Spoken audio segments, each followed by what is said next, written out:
वृंदावन में महिलाओं पर आपत्तिजनक टिप्पणी के मामले में कथावाचक अनिरुद्धाचार्य की मुश्किलें लगातार बढ़ रही हैं।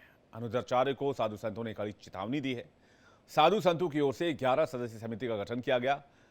ये अनिरुद्धाचार्य के बयानों की निगरानी करेगी। आज हमने इसी पर पड़ताल की है। आइए आपको दिखाते हैं हमारी खास पेशकश पड़ताल। महिलाओं और नारी शक्ति पर अभी हाल के दिनों में कथित अमर्यादित बयान देने वाले कथावाचक अनिरुद्धाचार्य को लेकर के एक 11 सदस्यीय कमेटी का गठन किया गया था, जिसमें तमाम चर्चाएं चली, अवलोकन हुआ और उसके बाद निष्कर्ष निकला कि वो दोषी करार दिए जाते हैं। ऐसे में देखिए, अनिरुद्धाचार्य ने अभी हाल के ही दिनों में किस तरह से कन्याओं को लेकर के, भारतीय कन्याओं को लेकर के जो है विवादित बयान दिया था, उस भाषा का इस्तेमाल किया गया था जिसे कहा जाता है कि एक तरह से वो अमर्यादित था और ऐसे में बिल्कुल भी यहाँ पर उसे बर्दाश्त नहीं किया जा सकता। इन सबको लेकर के उनको दोषी करार दिया गया था।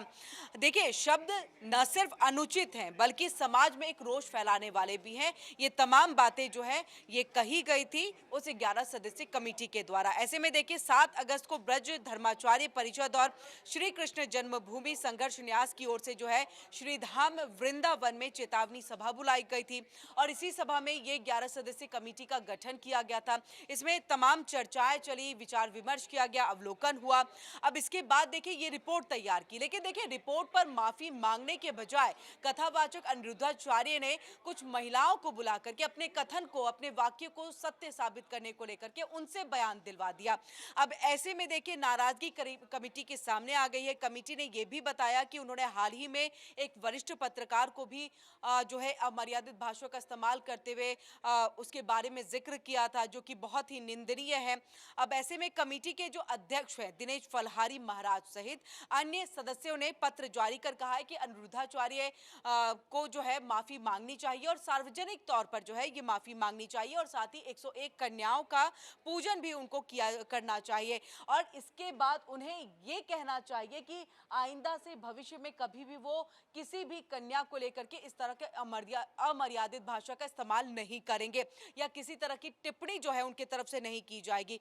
कमेटी का यहां तक कहना है कि यदि ये शर्तें वो पूरी कर जाते हैं तो ब्रजवासी जो है उनको एक बार फिर से माफ करने को तैयार हो जाएंगे, विचार इस पर करेंगे।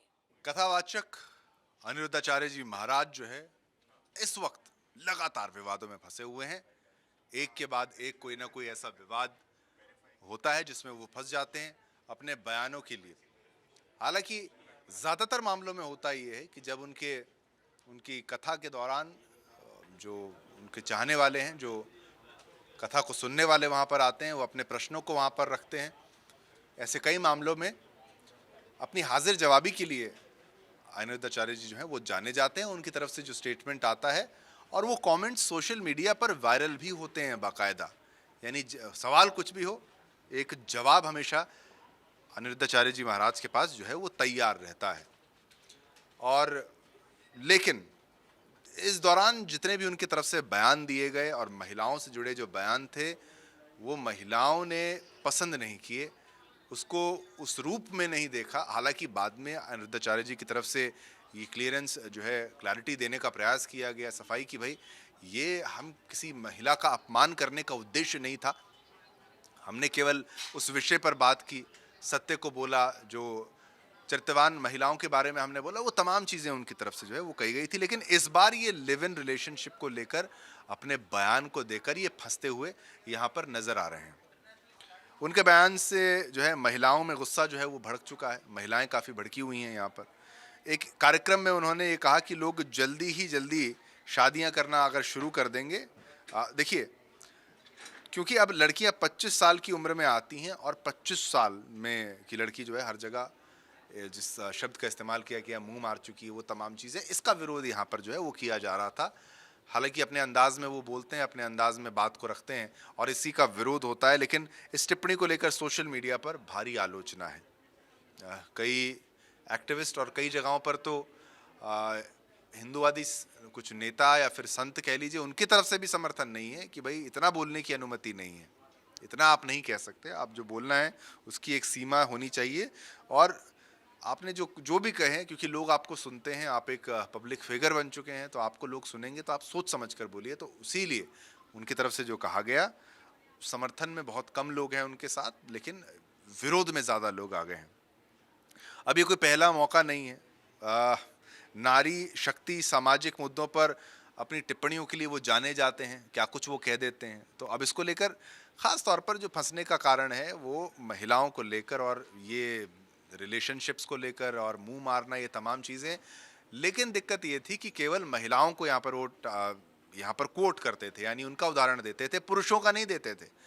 अब वो पुरुषों का भी देने लगे हैं। तो ये एक बदलाव जो हमने देखा और जो उनकी तरफ से सफाई भी है कि भाई ये सभी के लिए मैं कह रहा हूँ। महिलाओं और सामाजिक संगठनों ने खुलकर विरोध दर्ज कराया है। कई धार्मिक नेता इसे भारतीय संस्कृति और मर्यादा के खिलाफ बता रहे हैं कि ये नहीं बोल सकते आप, इसकी अनुमति नहीं है। महिला अधिवक्ताओं जिसमें प्रियदर्शनी, पूजा शर्मा, भावना सेंगर और सौम्य शुक्ला ने वृंदावन के एसजीएम प्रथम कोर्ट में याचिका दाखिल की थी।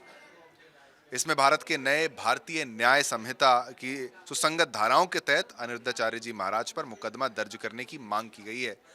ये महिलाएं और महिला अधिवक्ताएं भी जो हैं वो भी अब आक्रोशित हैं इनके बयान से। इस पूरे मामले पर जो है महिला संगठन कह लीजिए, हिंदू कुछ संगठन कह लीजिए, उनकी तरफ से आक्रोश जो है वो जताया गया। अब तो और भी नए नए मामले सामने आ रहे हैं आक्रोश जताने के। जो संगठन है वो भी विरोध जता रहे हैं, वो कह रहे हैं माफ़ी मांगी जाए और ये है। लेकिन बार बार मैं कह रहा हूँ कि स्वामी अनिरुद्धाचार्य जी महाराज की तरफ से ये कहा जा रहा है कि हमारा उद्देश्य वो नहीं था। एक अंदाज में अपने स्टाइल में उन्होंने अपनी बात को क्लियर करने का प्रयास भी कई बार किया है, लेकिन अब वो चर्चा का विषय बन चुके हैं और वो फंस चुके हैं इस कदर कि भाई माफ़ी कोई देना नहीं चाहता, क्योंकि भाई बयान महिलाओं के प्रति ज़्यादा हो गए। सोच समझकर बोला जाना चाहिए था, ये लोग उनसे उम्मीद कर रहे हैं, संगठन उम्मीद कर रहे हैं। खैर अब क्या होता है आगे, आने वाला वक्त बताएगा, लेकिन विवादों में अनिरुद्धाचार्य जी महाराज जो है वो फंसते हुए नजर तो आ रहे हैं। कथावाचक अनिरुद्धाचार्य महाराज ने बढ़ते विवाद पर सफाई दी है, लेकिन इस सफाई पर भी अब विवाद शुरू हो गया। दरअसल उनकी एक ऑडियो क्लिप वीडियो के साथ वायरल हो रही है, जिसमें वो ये कह रहे हैं कि एक समय था जब कपड़े उतारने को लेकर महाभारत हो गई थी। अब एक दौर आ गया है कि कपड़े अगर पहनने को कह दो तो महाभारत हो जाती है। आज की जो मीडिया है वो महाभारत करा रही है। अनिरुद्धाचार्य जी ने आगे ये भी कहा कि लड़कियों के छोटे कपड़े और गर्लफ्रेंड और बॉयफ्रेंड को लेकर उन्होंने एक कटाक्ष साधा। उन्होंने कहा कि लिव इन रिलेशन को उन्होंने एक बार फिर गलत बताया। उन्होंने कहा कि मान लीजिए कि लिव इन रिलेशन में अगर कोई बच्चा पैदा होता है तो फिर वो चरित्रवान कैसे होगा, ये सवाल उन्होंने उठाया। उन्होंने अपने बयान में मीडिया पर भी निशाना साधा और कहा कि मेरे बयान से कोई नाराज नहीं था, चोर को चोर कहने वाले ही नाराज थे। कुछ लोग मुझे महिला विरोधी बता रहे हैं, लेकिन असल में विरोध मेरे शब्दों में नहीं बल्कि संतों में हो रहा है। उन्होंने प्रेमानंद जी महाराज का भी नाम लिया। उन्होंने कहा कि प्रेमानंद जी महाराज जैसे अन्य जो धार्मिक गुरु हैं जिनके शब्द सम्मानजनक थे, उनको भी आखिर विरोध का सामना क्यों करना पड़ा। प्रेमानंद जी महाराज ने ऐसा कुछ गलत तो नहीं कहा, लेकिन फिर भी उनको लेकर विरोध आखिर क्यों हुआ। इसमें साफ है कि विरोध भाषा के खिलाफ नहीं बल्कि हिंदू संतों के खिलाफ है। उन्होंने इस पूरे डिबेट का जो मुद्दा है उसे ही बदल दिया और कहा कि विरोध इसलिए हो रहा है क्योंकि वो हिंदू संत हैं। अनिरुद्धाचार्य जी ने यह भी दावा किया कि उनके बयान को तोड़कर मरोड़कर एडिट कर कर पेश किया जा रहा है।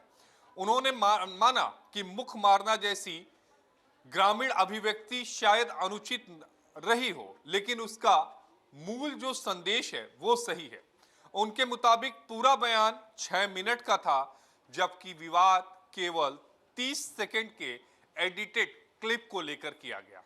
यानी ये जो पूरी क्लिप को वायरल किया गया, पहले तो 6 मिनट के बयान से 30 सेकंड के क्लिप को लिया जाता है और फिर इस 30 सेकंड के क्लिप को एडिट किया जाता है, जिसके बाद फिर एक घमासान जो है वो मचता है।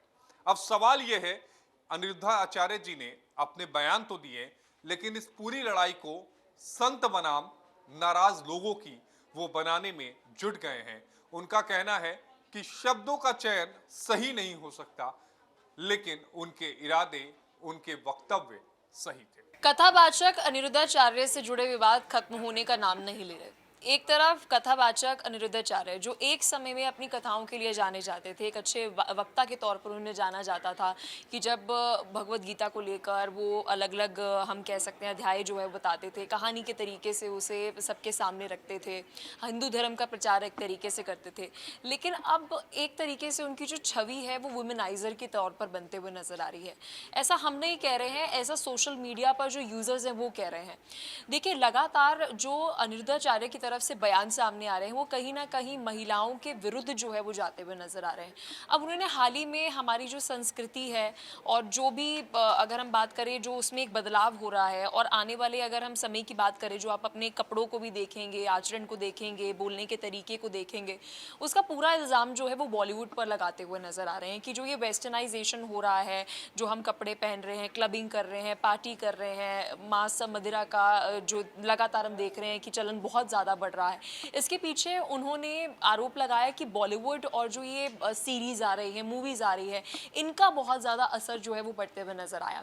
अब बात करते हैं सोशल मीडिया पर इस पर क्या रिएक्शन आ रहा है। देखिए, सोशल मीडिया पर अगर हम बात करें दो तरीके के रिएक्शन जो वो आ रहे हैं। एक तरफ बहुत सारी ऐसी महिलाएं हैं जो उन्हें क्रिटिसाइज कर रही हैं, उनकी आलोचना कर रही हैं, और वहीं दूसरी तरफ जो महिलाएं हैं, मतलब हम पुरुषों को तो अभी साइड में भी रख दें, तो महिलाएं जो हैं वो अनिरुद्धाचार्य जो है उनका सपोर्ट करते हुए नजर आ रही हैं। उनका ये कहना है कि जो भी कथावाचक अनिरुद्धाचार्य कह रहे हैं वो वास्तविक में आज हमारी जनरेशन में हो रहा है। हमारी सभ्यता जिसका हम पहले, हमारी संस्कृति का जो हम जिक्र करते थे, वो धीरे धीरे बॉलीवुड की वजह से, और जो ये कल्चरल हम कह सकते हैं हमारे ट्रेडिशन के लिए भारत जाना जाता था, वो वेस्टर्नाइजेशन जो आ रहा है वो बॉलीवुड की वजह से ही आ रहा है। सोशल मीडिया पर भी दो तरीके की प्रतिक्रिया जो है वो सामने आ रही है। एक ये कि आप क्यों दूसरों को ये मोरल पुलिसिंग कर रहे हैं, और वहीं दूसरी तरफ ये कि संत महात्मा जो है, कथावाचक जो है, वो इसी तरीके का मार्गदर्शन जो है वो बताएंगे, वो दिखाएंगे। लिव इन का चाहे बात अगर हम करें या फिर महिलाओं के चरित्र को लेकर अगर हम बात करें, जो लगातार वो बात कहते हुए नजर आ रहे हैं, और अब बॉलीवुड के ऊपर उन्होंने एक बड़ा आरोप जो है वो लगाया है। कथावाचक अनिरुद्धाचार्य इन दिनों काफी सुर्खियों में हैं, अपने बयान को लेकर, अपने वचनों को लेकर और उन बयानों पर हो रहे संग्राम को लेकर।